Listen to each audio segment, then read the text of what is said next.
Welcome, everybody, to the Unlikely Brothers podcast. I am Jake Johnson, also known as Big Jake, also known as State Farm. And howdy, y'all. It's Addison Lee Thompson, the Honky Tonk Heathen. Thank you for tuning in to this episode of the Unlikely Brothers podcast.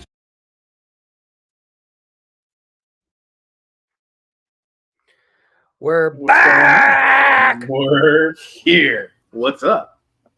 Not much, dude. Well, we record these on Tuesdays. I don't know when you people are listening to it, but we record them on Tuesdays, so happy Tuesday. Hey, hopefully they're listening on Tuesday. As soon as it drops, boom, they're here. As soon as it drops, you know what? As we're recording this, y'all are probably listening to the episode we dropped this Tuesday. I'm psychic like that. Maybe. Don't you start with me this early. No, you will not embarrass me in front of our guest. I will, sir. I will. It's gonna be a fun one tonight. Who do we got, Addison? Oh man, I've been amped up for this one. This guy I met down in Arizona, running around doing our thing down there. I'm not even gonna try to name all of his accolades and everything he's done in his career. Just this guy is show business. The great HollywoodYates. He is a country music artist, rodeo clown, used to be on American Gladiator, sells his own whiskey. You name it, this guy does it. And we are going to pick his brain tonight and see what we can learn from this dude. What's up, everybody? So, thanks for tuning in. Unfortunately, we had some technical difficulties at the beginning of this episode. And you're not hallucinating.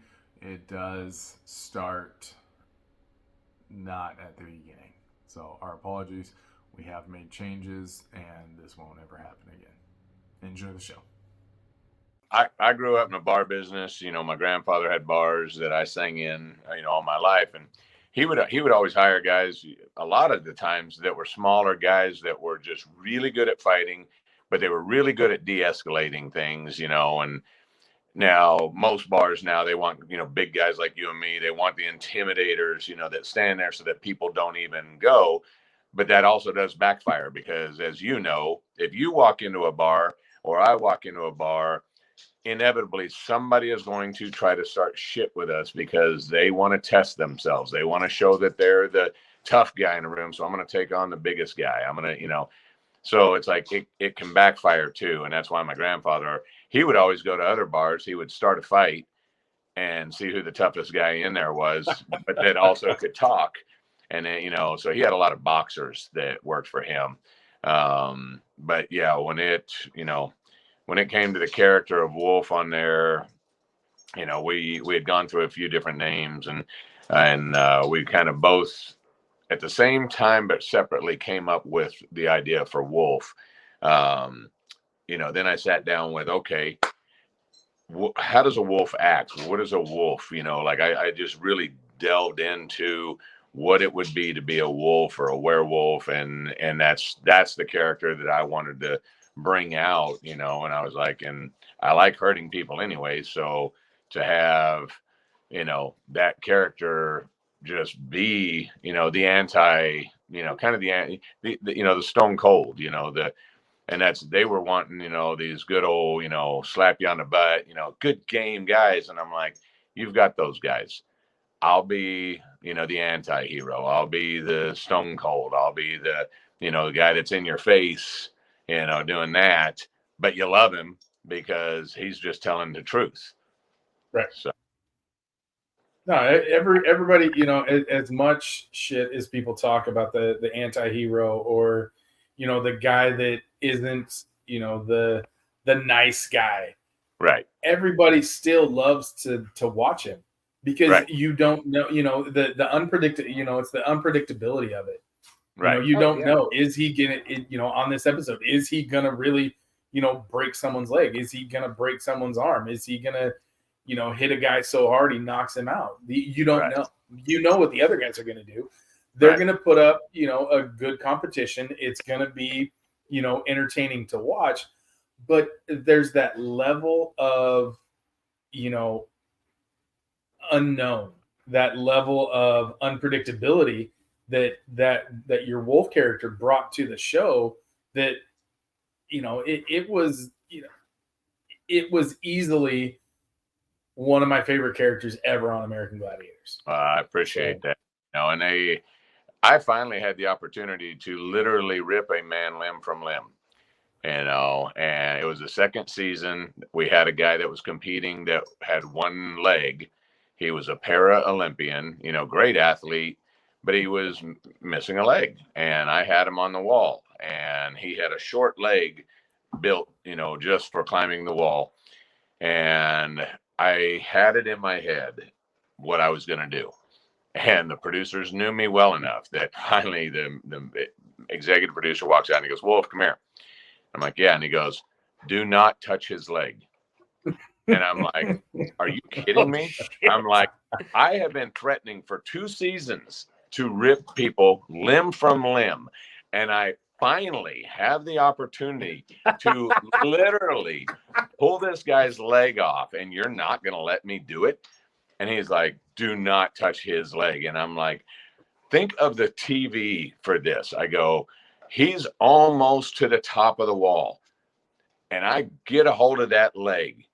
And you think, oh, he almost made it. I go, and I ripped that leg off. So now, one, I have literally done what I said I was going to do. I ripped a man's limbs off. I go, but then he makes it to the wall, to the top, because his leg came off and he was able to get away. Now his weakness, his handicap became the saving grace that allowed him to win. I go, that's good TV. And he goes, "Don't touch his leg." And I'm like, "You're kidding me."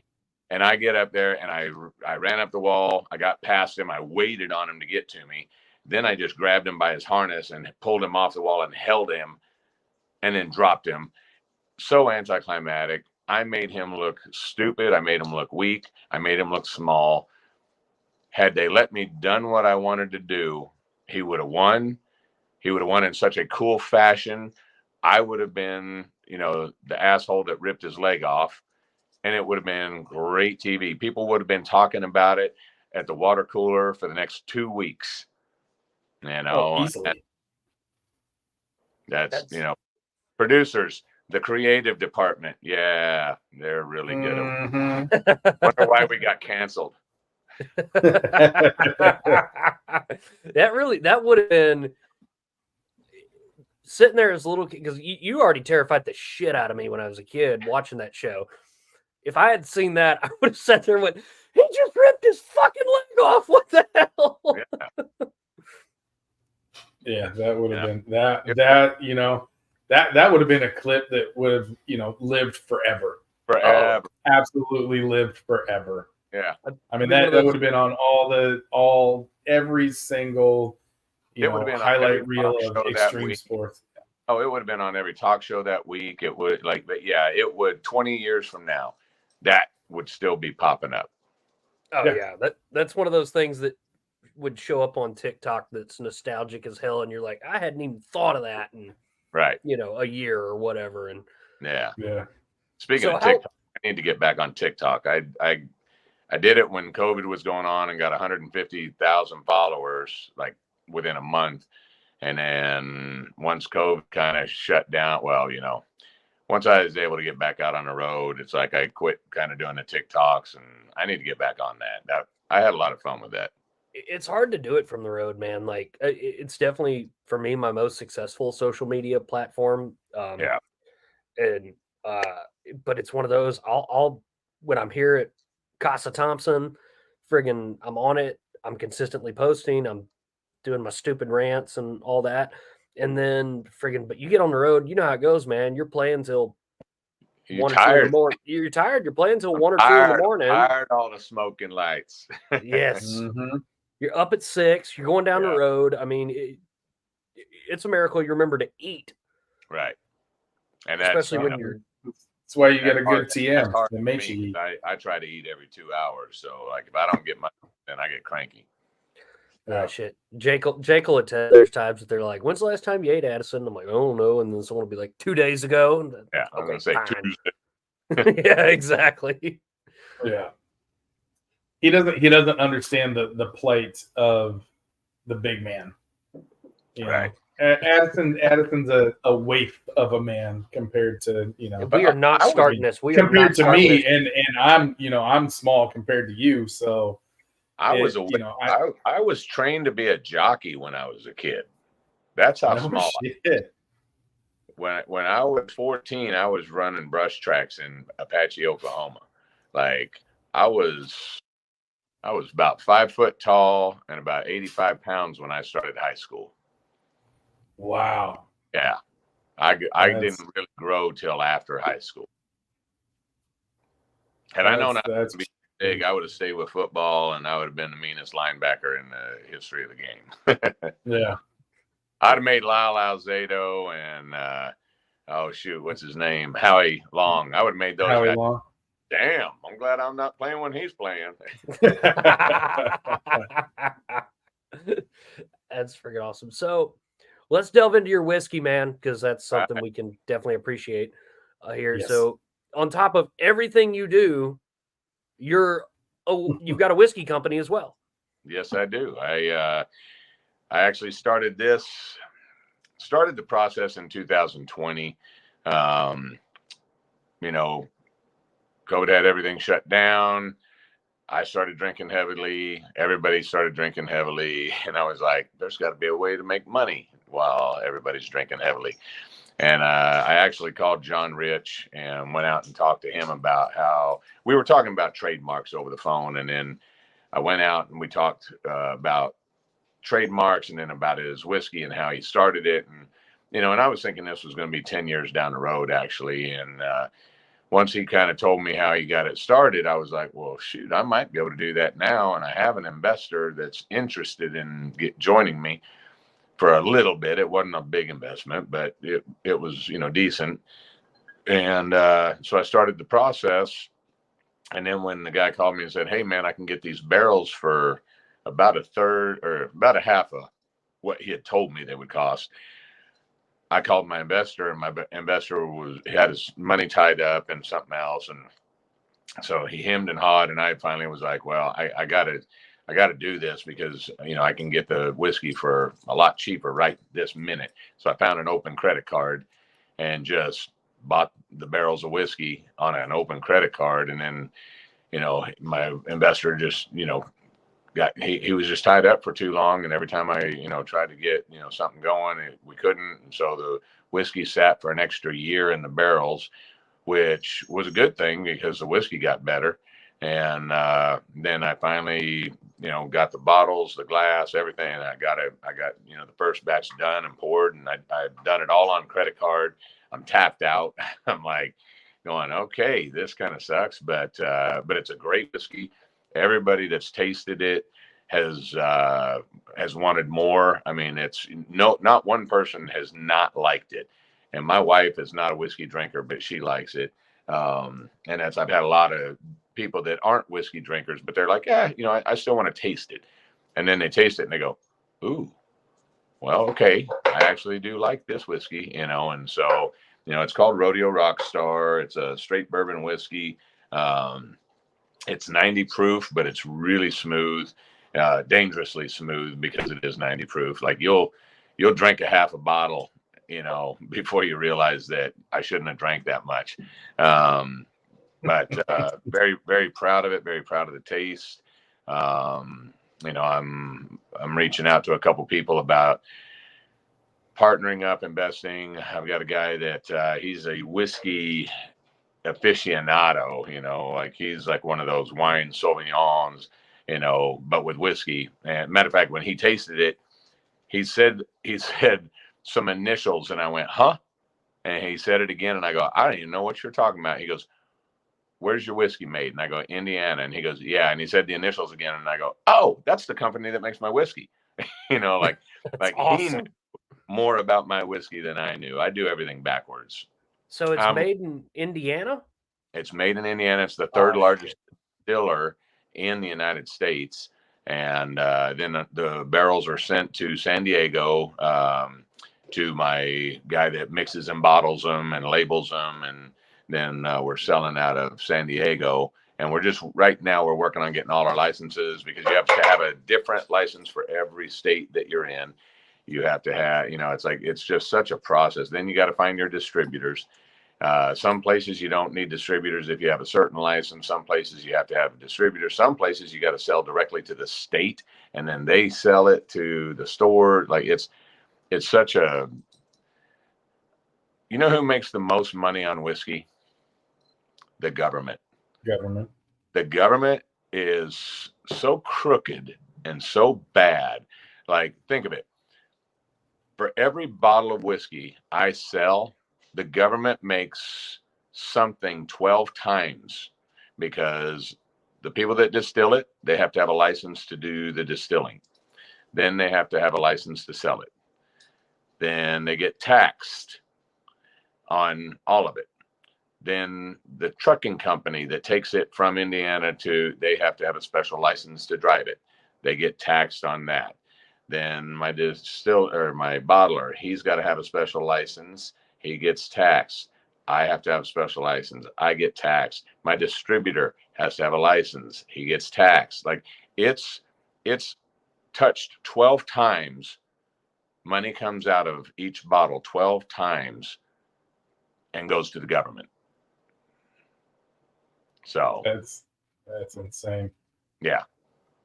So it's my whiskey is a little more expensive than a lot of whiskeys, because I'm not able to manufacture, at the rate of Jack Daniels, so I don't get the price breaks that Jack Daniels get. They've got their own distillery, but I'm just saying, I can't go such a mass quantities that I can get the price breaks. I can't buy, 100,000 bottles and get the price break on the bottles, so it's like everything costs me more to make the small guy, always is paying more than the big guys to make a product. And I'm not saying anything bad about the big guys. It's like good for them that they can do it, and good for them that they have the money to do it. I am all about big business. I support local business. I support small business, because we're the ones that struggle. We're the ones that have to really try. But those big businesses were small businesses at one point, and they built their way up. So good for them, and good for them that they got to the point where they get the price breaks, they get the tax breaks, they get the, like, I'm not one of those people that's going to complain about, all these big businesses, they get all these tax cuts and these tax breaks. And it's like, yeah, but they're still paying a crap load out in taxes. Yeah. They're still paying it, it's like, because I know when I make more money, like when I made more money as a gladiator, my pay went from here to here, and I went to a different tax bracket, and I went to paying like 39% in tax, and it was like, what? So it's like when people say, yeah, the rich don't pay their fair share. Yeah, they do. Yeah, they do. And that's why they look for all the loopholes, all the tax breaks, all the, so it's like, if you're going to sit there and complain about Trump, only paying $750. Well, no, he didn't only pay $750 in taxes. He paid up front a whole lot. And then at the end of the year, he still owed $750, and he paid it. It's like, get out of here with your, big corporations are, yeah, they also have hundreds of thousands of people working for them. So they need to make more money so that they can pay those people. It's, I get so tired of listening to all the crap. Yeah, I'm a small business and I'm struggling and I'm trying, but if I can work this right, it's going to be a big business, and I will find every loophole I can. So, why not? Sorry, if you can jump off my soapbox. If you can find a loophole, why not use it? It's what I'm hoping that this, between Addison and I, we can grow this. So we have to start finding loopholes. Right. That's, it's just, yeah. I want to. Yeah. If you're not trying to find loopholes and ways out of paying taxes, then you're stupid. I'm sorry. If you're watching here, wait. There we go. If you're watching this podcast right now, and you are making money and not trying to find a way to keep it in your bank account, and you just want to give it to the government, you're stupid. There. Perfect. I should have So, worn my question about taxation the shirt. whiskey. Yeah, right. Question about the whiskey. Can you get it in Washington? Not yet. We are working on it because we're working on. There's a website that's called LibDib, and they are able to. They're getting licenses slowly. They're getting licenses in every state. So once we can get those licenses in all those states, we will be able to actually ship directly from our warehouse to your house. That way we bypass the distributors, we can bypass the stores, and it will come to you at a cheaper cost because now you're not going to have to pay, $60, $70, $80 for a bottle because you had to pay for the middleman, all these people. You can just call us direct and we'll just send it direct to you and it'll save you a bunch of money. So that's what we're really trying to work on, is we just go direct to the, consumer. Just like we're trying to do with our music, rather than try to find a label to give us $1 million that we owe them. We're trying to figure out how to do music and just go directly to the consumer so that, one, it saves them money. Two, it saves us money on, buying radio and buying ads. And, so it's the more that you can make a product and get it directly to the consumer without a whole bunch of middlemen, the better. Yeah. Oh, and indeed. I someone was asking me the other day. They were saying, like, would you take a record deal? If someone from Nashville put it in front of you, and it would depend on the deal, in all honesty. Right. But what I was saying right now is, at the moment, being a completely independent artist, I know all the inner workings of my business because I run my business. And when I go sell a Profits and Pain CD, I'm not having to divvy out a chunk of that to the label because they helped print it, and this investor because he invested in it. I get to keep all $15 or $20 or whatever we're selling it for. Right. Yeah, exactly. And that's, and you can do whatever you want to do with your album. If you want to, like, I'm sitting here, I was telling somebody the other day, I go, I want to do a cover album. Like, I want an album that's just all covers of music that I grew up on and liked. And I go, and it won't be one genre.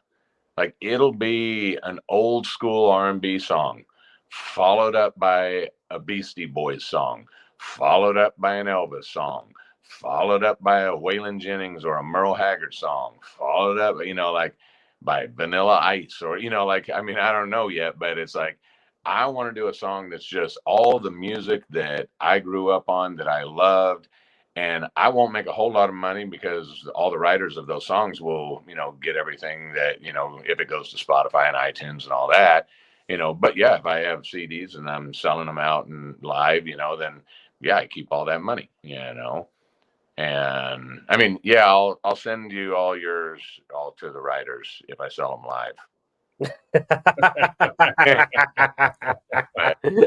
Hey, you heard it here. He's gonna send the money.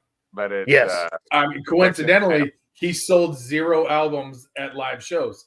It's a mystery. It's a mystery, I gave away a lot of albums just to try to get people to like me. I gave away there you go. albums just to try to get people to like me. The irony. I have a feeling people liking you isn't too difficult. So, I'm either really liked or I'm really hated. It's kind of like the character Wolf. My who I am as Hollywood in rodeo. People either really, really liked me or they really, really didn't like me. We had moved to a place in California, and the guy that lived right next door, when he heard that I was moving in next door, he was livid. He was like, "Are you kidding, that asshole? He's such an arrogant prick, blah, blah, blah." He hated me. And we lived there for like a year. And when we moved back to Arizona after that year, he was literally standing in his driveway crying, going, "I'm going to miss you so much, man." Because he realized that, the persona that you see, when I'm on stage, I'm better than you. I'm better than everybody in the world. That's, I'm on stage for a reason. I'm on stage to entertain you. I'm on stage to be the best singer I can be. I'm on stage to be the best bullfighter I can be. I'm on stage to do things that normal people can't do. Now, I'm not saying normal people can't do it, but you don't want to go to a show to see your neighbor. You want to go to a show to see a star. And so that's what I put out. Elvis never left the house without looking like Elvis. I normally don't ever do an interview in a muscle shirt. I put on all my shit, my rings, my hat, because, you want to see a star, I'm going to give you a star, so a lot of people don't like that. A lot of people think it's arrogant. A lot of people think that it's cocky. A lot of people, it's like, well, yeah, it is a little cocky. It's not arrogant, but it's cocky because, yeah, I can do anything I put my mind to, and I can usually do it better than most, and if you don't like that and you think that's, I'm an asshole because I say that, well, then don't like me. I'm okay. I got other people out there that do love what I do, and I will do my best to turn the people that hate me into fans, and I will do my best to make the fans that love me even more. And I will do everything I can to make the world a better place for all. And, but I do carry myself a certain way. And I do know that because of the way I carry myself, sometimes it turns people off. Sometimes it gives them an attitude, where they think that, I'm an asshole. Well, I mean, I can't make anybody feel anything. I can only do what I do. You're going to feel how you're going to feel. It's just that like right there. So it's like, Yes. feel how you're going to feel. I'm going to do my. As an entertainer, there has to be a level of arrogance there, or cockiness there, and not in a negative way, because people aren't paying $15-$20 a ticket to come watch me be a manager. Right. They're not. People are paying you and Addison to come watch you do what you do for your job. I mean, it's so, yeah, like there is a level of accepted cockiness, accepted arrogance, because we're paying to come see you at your job. Right. I mean, and it is, it's just like being an athlete, Well, and I noticed, sorry, not to cut you off, but to back that up, when I first started getting into, this business and playing music, what clicked for me was when Tyler, my original guitar player, and I got together, and we just had this chaotic energy on stage where we're surfing the amps and, headbanging with everything. And I watched the crowds flip night and day from when I was just standing behind a mic singing. I took a merch girl with us to a couple shows. She worked for another band. She's a friend of everybody. She's really cool. But she was used to being with this band, kind of like Addison was saying, how he used to just stand there and sing. Well, this band, they stand there and sing, and they're phenomenal. They are some of the best musicians, greatest musicians I've ever heard. Matter of fact, I'll give them a shout out. Last Train to Juarez, they're phenomenal. They are, outlaw country. They do old school. They have originals. They're great. But like Addison said, he was at the beginning. They play music and they sing and they do it well. Well, I'm Elvis. I'm the rodeo clown. I'm the stuntman. I'm the actor. so I'm all over stage. And so the merch girl that usually worked with them, she had seen me. I had taken a nap earlier in the day, and I got up and was moving around. And 37 years of fighting bulls, I move a little slow when I first get up and move around. And she that night after the show, she was like, she goes, earlier today, she goes, you move and sound like an old man. She goes, but God dang, on that stage, she goes, there is nothing old about you. She goes, you are an amazing entertainer and performer. And I'm like, well, that's what I do. That's what I've done my whole life. I try to go to that level that nobody else can, Chris Ledoux was a buddy of mine, and, that guy was running all over stage, jumping, swinging on stuff. And, yeah, he was just amazing, and then Garth Brooks came after Chris, and he started doing all that stuff that Chris was doing. And, and it's like, and it's, to me, a show is not just the music. It's, it's visual, it's sound, I'm trying to figure out how to make it smell. I'm, like I want to touch every sense that you have in one of my shows, so that when you leave, you have had such a full life experience that you're just like, hands down, best entertainer that's ever walked the face of the earth. It's, whether I ever reach that status or not, that's my goal. Like, I want to go down as the greatest entertainer of all time, and so I'm always trying to figure out, how can I take it to the next level? How can I do something just a little bit cooler? How can I do something a little bit bigger, and, try to bring a stadium style show into a bar, like I just love entertaining. And I don't know about you, man, but I know, like, because this job's like any job. You're going to have a bad day inevitably, and you're going to have a bad night inevitably. And I'll get mad at them, but not at the crowd. I'm getting mad at myself going, what am I not doing to provide? Yeah, I get them. Yeah. Why can't I get their attention and hold it? What am I doing wrong? And I think people think that we're mad at them when we get done with the show, but it's more at yourself, where you're like, what did I not do right? What did I not do to grab every single one of your, your attention for the whole show? I just had it ended up being a great show. It ended up actually being a phenomenal show, but the beginning of it, I had lost my voice, and it was the last show of the tour. And I got up, and the first song, I think I was able to get 4 words out in the entire song. Oh, I was just like, shit, I'm going to have to cancel this show right now in front of everybody. And I turned around and just stood there in front of the drums and just basically yelled and motherfucked myself, like, get your shit together, force that voice. I don't know where you're going to find the voice, but force it out and get it done. And I turned back to the crowd, and I grabbed my drink, and I go, ladies and gentlemen, as you can see, I'm having issues with my throat. We've been on tour. I've been singing every day, sometimes twice a day. And this is the last day of the tour, and I don't want to cancel the show on you. I go, so I'm just going to get drunk, and I hope that y'all get drunk with me. I go, this could become an epic night. This could become a Earl become a George Jones kind of night.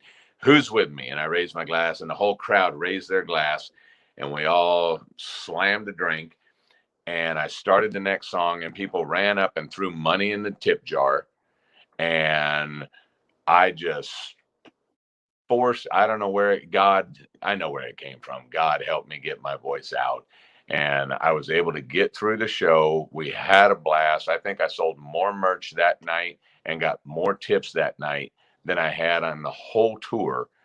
And, I got done and thanked everybody, hugged everybody that I could, walked back on the bus, and just collapsed, and it was one of the most frustrating, horrible, wonderful nights of my life. Well, and from a fan perspective, from someone who has been to a ton of shows, it's the artists that allow themselves to be real and develop that connection with the audience that makes me want to go buy more merch. It makes me want to, go throw them a tip, some of the shows, so I think you coming out and saying, hey, I don't know what the hell is going on, but let's have a drink. Right now, shit ain't working, but let's have a drink together. You essentially broke bread with them, and that developed a more personal connection than you would have got had you just done your show.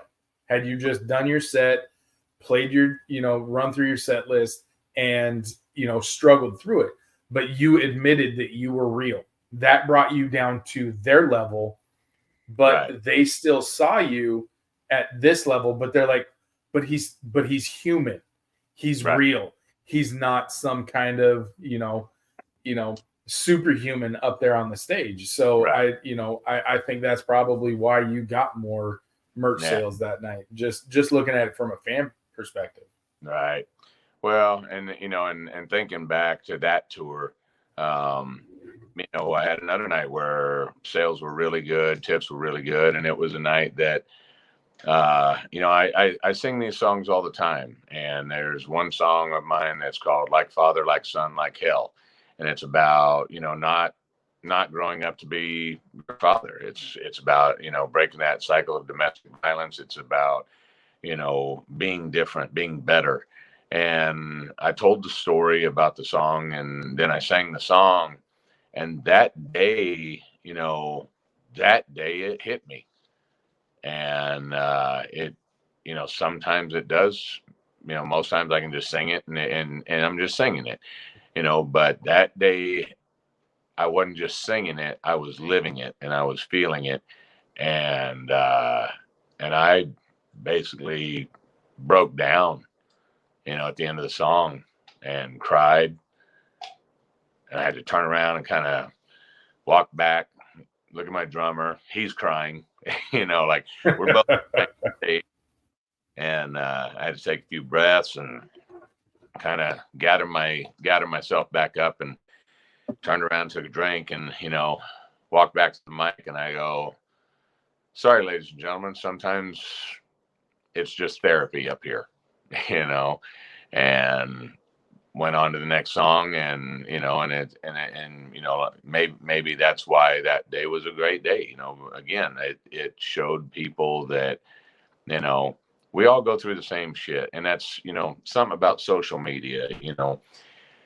Y'all don't look at social media and look at other people's lives like, well, shit, they've got a way better life than I do, and my life sucks. And because people are only posting good shit, or they're lying about it, or and I would only post good shit for most of the time, because I just want to be positive. I want to try to help raise people up, and I try to every post be positive and motivational. And finally the other day I was scrolling through my phone trying to find a picture to post on Instagram, and I ran across a picture that I had taken at the gym, in the bathroom, washing my hands. I thought, oh, this might be a cool little pic. And I put my phone over on the timer and was washing my hands, and I got the pic and I looked at it and I was like, ugh, I don't look good. That's a horrible picture. And but I looked at that picture again and I went, you know what? We're not always perfect, and we're not always pretty. Life is not always pretty. And so I posted that pic, and I basically talked about looking in the mirror and seeing, and this is like the day or two before Toby came out on the People's Choice Awards and said, saying, don't let the old man in. And it was that moment, where I was looking in the mirror and I was seeing the old man, and I was like, where'd you come from? And why are you here? And I talked about struggling with depression, and, and I had a lot of people reach out to me because of that, and say, thank you. And, I was like, I need to start posting more stuff like that, because I have an amazing life. I've had an amazing life. I've done so many great things and so many cool things, and become friends with so many cool people. And, but I've also used to have 2 nervous breakdowns a year, and I've learned to deal with that. And I go through depression. I go through times where I don't want to get out of bed.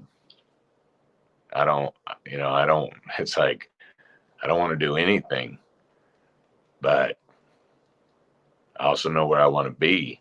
And I know I can't get to where I want to be if I stay in bed. So I get up and I brush myself off, and I thank God for all the good stuff in my life, and just ask him to help me through the rough stuff. And then I just keep moving forward, and eventually it all gets better, but it'll all get worse again too. And I know that, and I just got to keep my faith in God and know that he's got me when I'm struggling and when I feel like I can't get up anymore and I can't, the whole Rocky, speech about how many times can you get hit, knocked down, and get back up. Sometimes you can't get back up.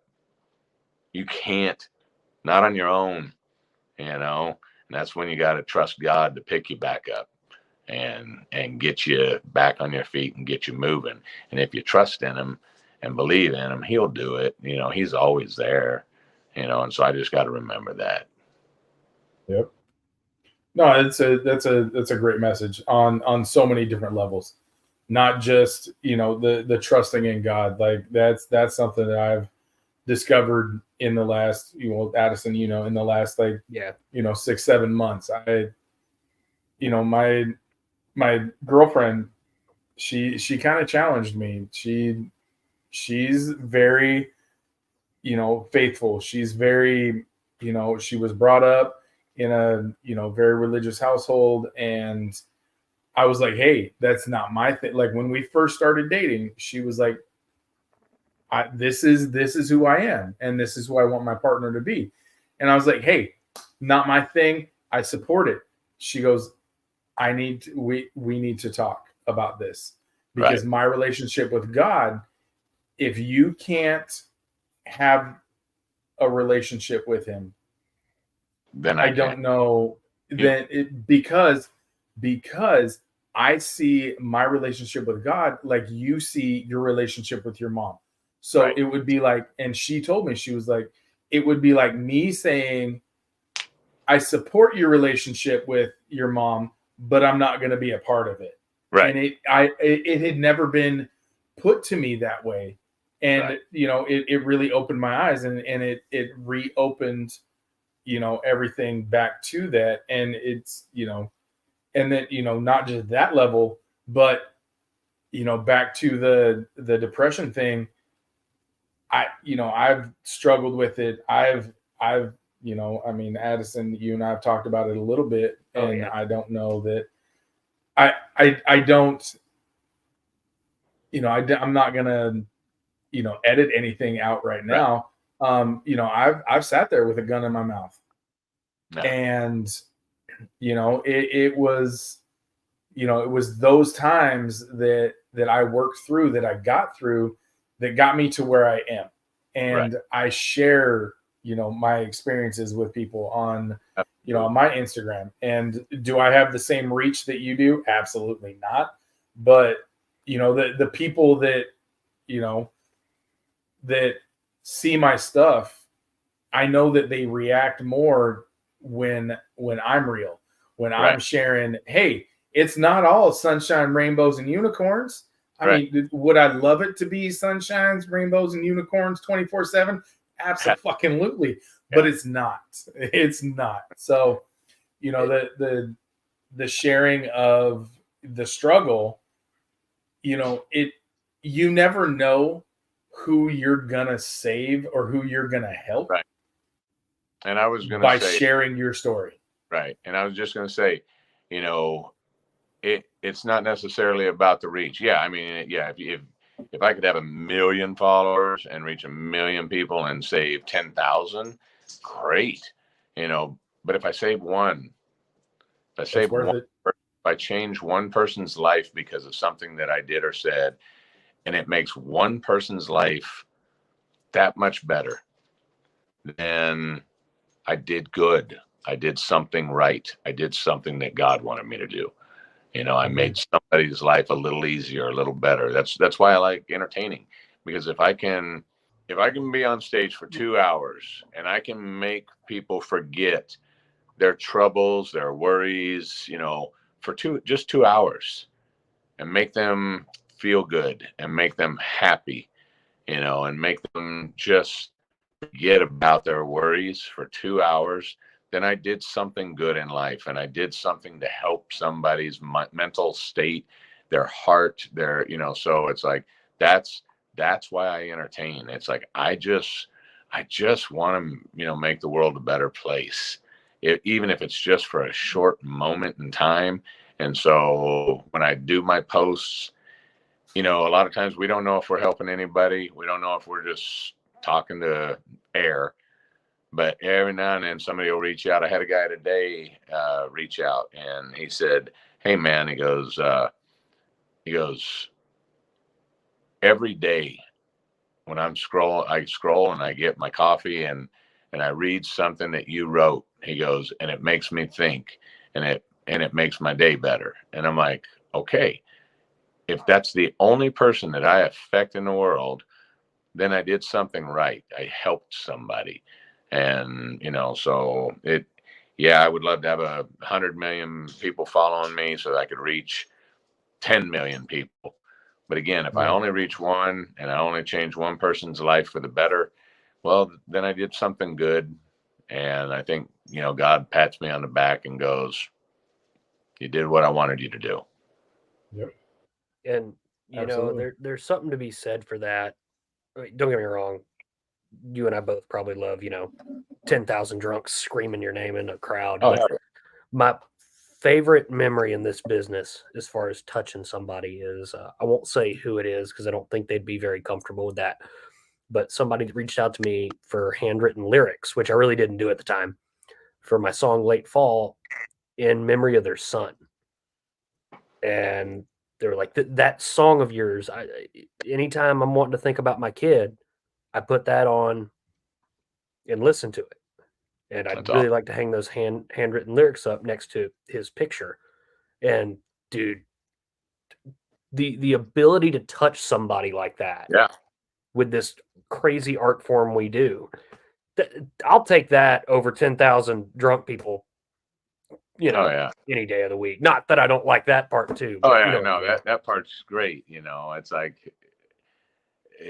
but I was telling Sherry the other day, we were watching Jelly Roll actually, and he was singing, and the whole crowd was singing his lyrics back, and people were crying. And I go, that's what music's about. That's what this whole business is about. When you can touch somebody's heart, and when you can hear all these people singing back to you, and that those lyrics mean something to them so deeply that it moves them, that's what it's about, and when you can have 10, 20,000 people singing those lyrics back to you, it's even greater, but it's that moment when that you have reached somebody's heart and soul, that that's why I do what I do. And music's crazy like that, where it might not even be a song you ever thought of that'll hit you like that, but like Blue Eyes Crying in the Rain, that used to me just be a great song, and it used to me just be a Willie Nelson song. Right. But not to get too personal here, but when my grandfather died, who I was really close with, driving back to the house, it'd been a long day, he's going through hospice. And that's what came on the little local radio station where my family's from.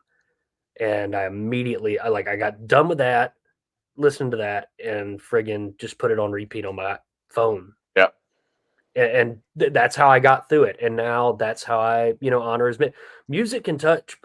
It just touches people in ways that I don't think they realize sometimes. Yeah.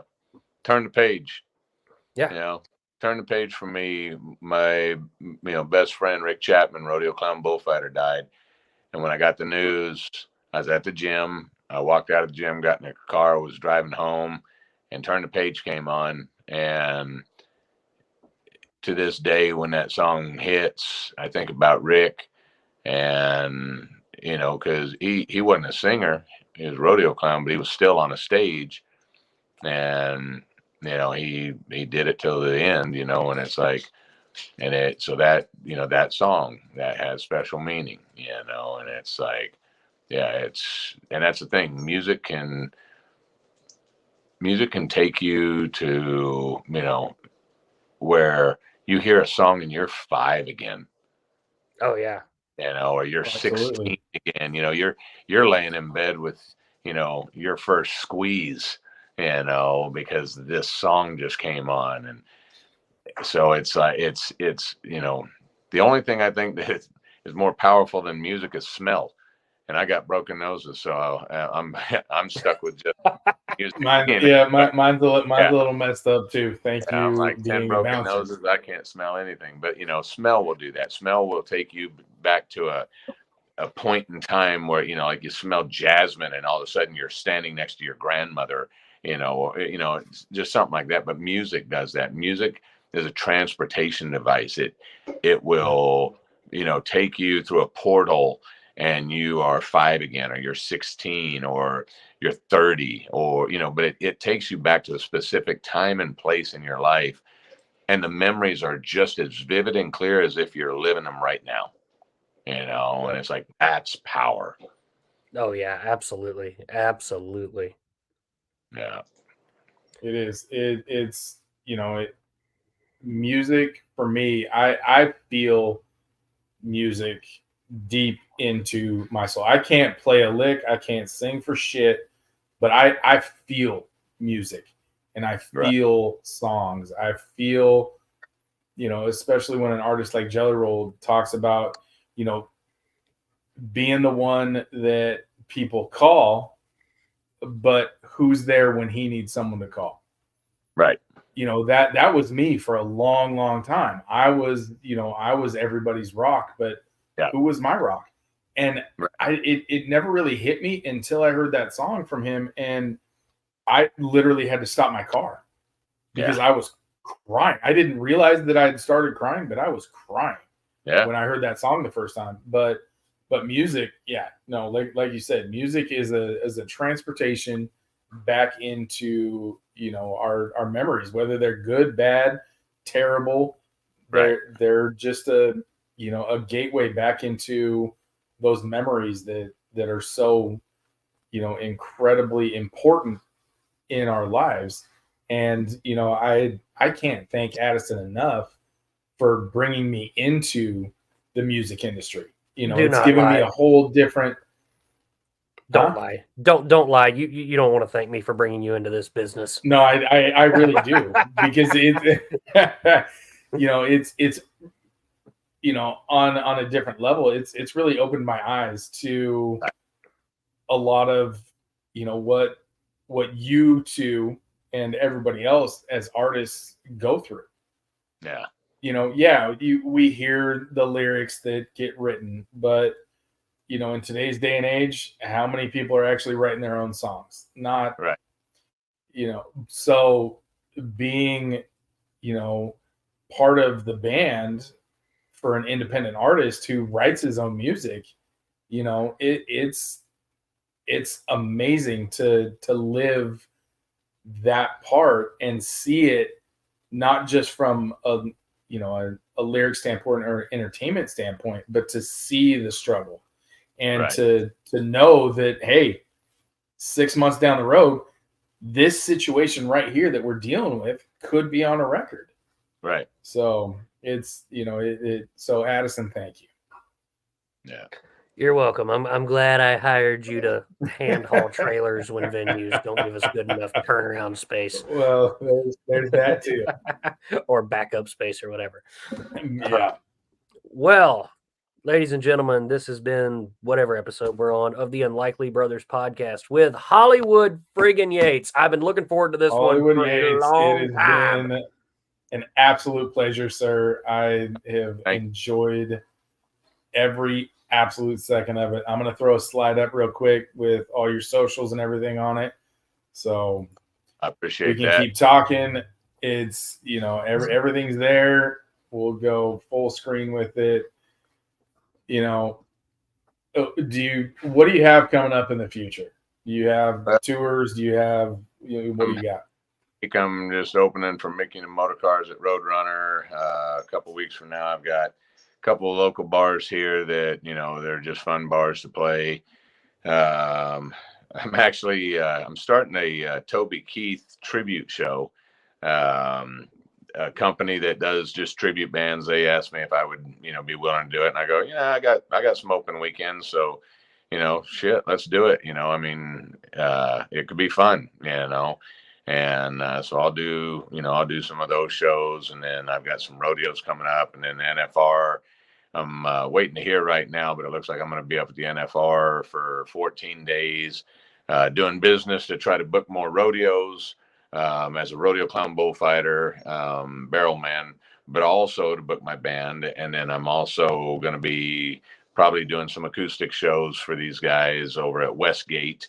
So I'm just waiting to kind of get all the details on that. But so I'll be at the NFR for about 14 days. So if anybody's coming out there to Vegas, find me. I'll be at Westgate most of the time, and come see me, say hi, and I just want to meet everybody and have fun.